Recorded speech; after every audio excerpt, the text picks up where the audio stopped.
I still think they when you aggregate the way these teams have played through the year, like good luck playing these two teams in the playoffs. Like these are matchups you don't want. Depending on where the game is, Seattle at home is a bad matchup for a lot of teams, but the Rams can match up with anybody, and that's why right now I feel like if we're being honest, and I know Eagles fans will tell me, well, we beat the Rams. What's the eye test say right now about like the way the team's firing on all cylinders? I think this is the best team in the NFC right now. Yeah. And I think we should start this breakdown this way. Ernest Jones said after the game, Sam has had us in every fucking game. For him to say it's on him, no, it's not. If you got anything to say, fuck you. Now, before I say anything about Sam Darnold's performance, I just want to say, Ernest Jones, I don't think he's a bad player, and I like you, so it's not fuck me, dude. It's just I'm doing my job here.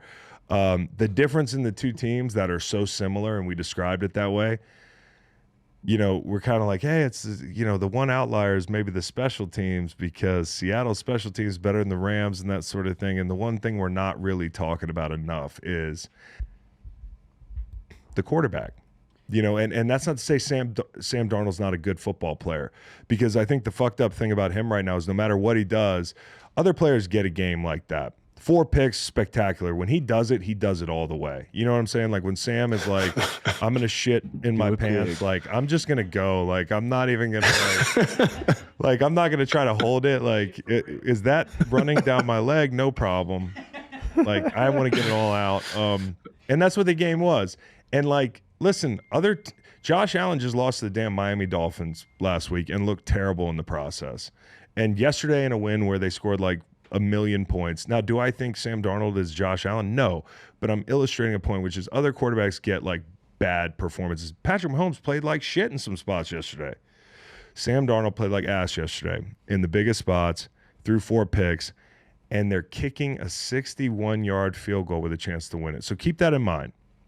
But the Rams earned this win, and I think the Rams, not only have the advantage at quarterback, but they have the advantage of a team at home who probably felt disrespected on the defensive side of the football, that all we talk about is the Seattle defense. You would think the delta was like this between the defenses, when in reality it's somewhere in here. Mm-hmm. And I think the Rams, even with Quentin Lake down for much of the game, found a way in the biggest spots to force Sam Darnold into mistakes. And the worst thing about the fucking picks is the first one, it's 1st and 10. It's cover one robber. Kitchens reads him like Goodnight Moon, dude. He's like a book. Like a book. And I think Sam will sometimes predetermine where he goes with the football, and I think sometimes he presses. And the first one was a predetermination. The following few picks were presses. Now, the second one, Byron Young wins. You've got him in your armpit. You're ripping the football, right? And Durant, they've been going at him early. He makes a play. But the second half picks were terrible. And I'll say this because the first one's on 1st and 20.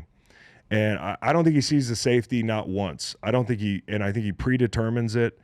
He throws a pick there. 3rd and 3, this is terrible because it's a 2-score game. All you have to do is burn it or check it down, kick a field goal. It's a 1-score game. Instead, and Shaheed's open in the middle of the field, by the way. The games up front really frustrated this offensive line. We said that coming in. They can't block games, dude. A lot of this offensive line, and I'm not saying it's a bad group, but there's a thin veneer. And the veneer is held up by, one, good health, which we'll talk about in a second. That's going to be a problem going forward. But also the run game and, slowing rushers down based on being in big personnel. And when the game gets out of their control and they have to go lighter personnel, they did not run the ball well. They can only really run the ball well right now in this matchup out of heavy personnel. And, I just thought in this game, like being behind the game script was pretty illuminating because it causes them to press. And, as much as Mike Macdonald trusts his defense and punts it on like 4th and 1 late in the game and that sort of thing, they can only do so much if you're kicking field goals. I think before the half they should have gone. They're down at that point, what is it, 14-6 or something like that? They get it to 14-9. To me, you should just fucking go. You're getting the ball out of the half. It puts even more onus on your offense to go down and get a score. But in that scenario, you should go.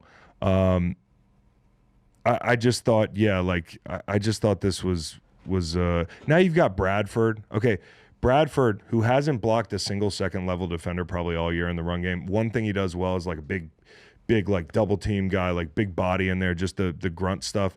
But you lose Zabel, okay, and you're down your center and Sundell. It's like a school of fish in there. It used to be one fish, now there's three fish. Yeah. And so it's going to be hard for them, for two tackles who are not like world beaters outside, to protect.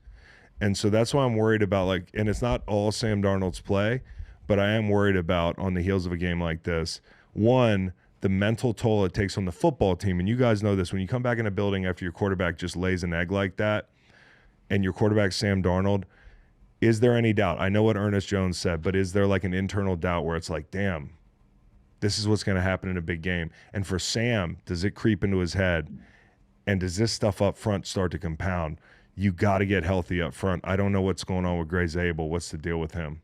An hour ago, Mike Macdonald, really positive injury update on Gray Zabel. But yeah, I agree. I thought Chris Shule had a hell of a plan in this game. You know, from a coverage standpoint, it felt like every in-cut that JSN or Cup ran, there was either a safety playing inside leverage on it or a linebacker playing underneath of it. That was clearly a point of emphasis for them. They're going to take those throws away from him. And then I also felt like Shaheed just did not have the impact that they hoped he would. And I think that was because of, like you were saying, Chris, the pressure those guys were able to generate. They kind of sped Darnold up. He wasn't willing to wait for those longer developing concepts down the field and there were opportunities down the field. That's for Shaheed. right. When you go through the tape, there were spots that could have been cut loose for him. Dog, the play Forbes made, we got it. Yeah. Forbes played big. He was great.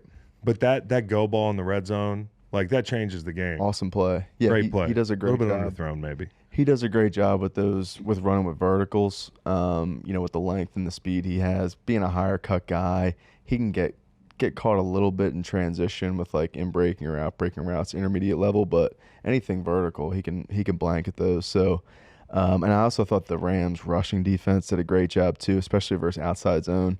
Seahawks had only a 14% success rate with that concept in this game compared to 36% across the season. That's top 5 success rate in the league with that concept. So shout out to our guy Byron Young, Jared Verse. Those are the edge setters in that defense. They did a great job keeping those runs turned in. Yeah, dude. And honestly, it kind of became a thing where they were reducing, like, you know, Verse, I don't know if he has carte blanche to kind of reduce when he thinks they're getting front side zone. Yeah. But they really like to muddy things up and make it bounce all the way. And listen, like, they're just a physical group. They're so physical. Landman's physical. Yep. You know, the back end, tons of unheralded guys. We talked about Emmanuel Forbes, Durant making plays, Kitchens making plays. The difference between them and Seattle is marketing on defense right now. Mm-hmm. Like, it just is. Like, they're incredible. They're a really good defense. Are they LOB territory? Well, I think it's a little soon to have those conversations. We've kind of hinted at it because people have brought it up. Mm-hmm. But, you know, I think there's 2 really good defenses in that division, and that was proved yesterday. So just a fucking Sean McVay win, man. Like, that's the one thing about the Rams. Like, early in the game, it's turnovers, it's the run game, it's the bow, as you pointed out, the screen game. Yeah. You know, they can take on different forms to beat you. They're really good, man. I don't think that the Rams, I mean, I've been gassing them as much as possible. I don't think they're getting enough love. And I know we've kind of moved on from this conversation, but I know, just talking about the Darnold stuff real quick, I want to see him so badly overcome this kind of Rams playing the Rams kind of yips type thing. And he has them one more time. And I'm just fucking saying, I want to see him absolutely ball out against the Rams on December 18th, just so we can, like, hopefully he can finally, like, overcome this and put it to bed. He'll be fine. I think he'll be fine. His time in Minnesota. Yeah. I think he'll be fine too. And I think he's great. I just think he has a little bit of the Darnold, you know, hangover perception of, like, he's always going to be this guy because of, you know, the way his you know, Cinderella story in Minnesota ended last year. And I just want him to fucking put that narrative to bed. That's all. But I promise you, the narrative is not Minnesota. It's just the draft. It's the Jets, which people have a really hard time moving on from. Like, you know, again, he finished the year last year really bad, but it was explainable.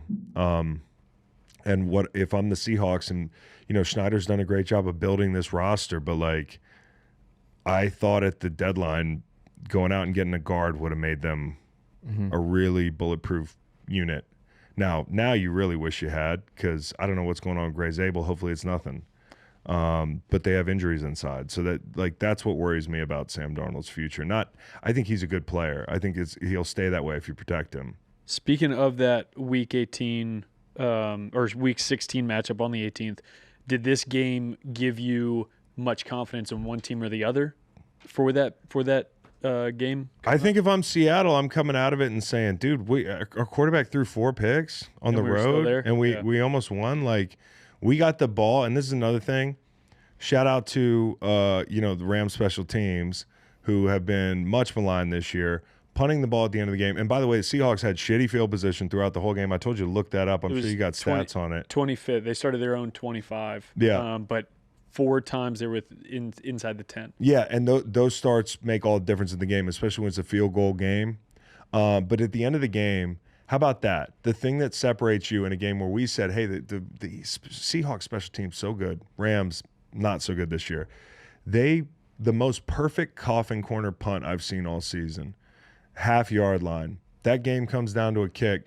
And it's compounding because the Seahawks spend a minute getting out of the shadow of their own goal line because the Rams knocked down the outbreaker inbounds on first down.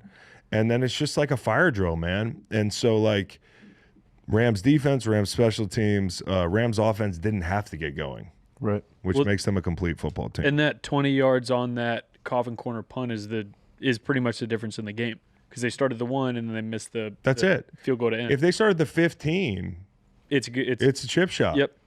And if ifs were a fifth, right, Nate? But like the point is, special teams came through for the damn Rams there, dude.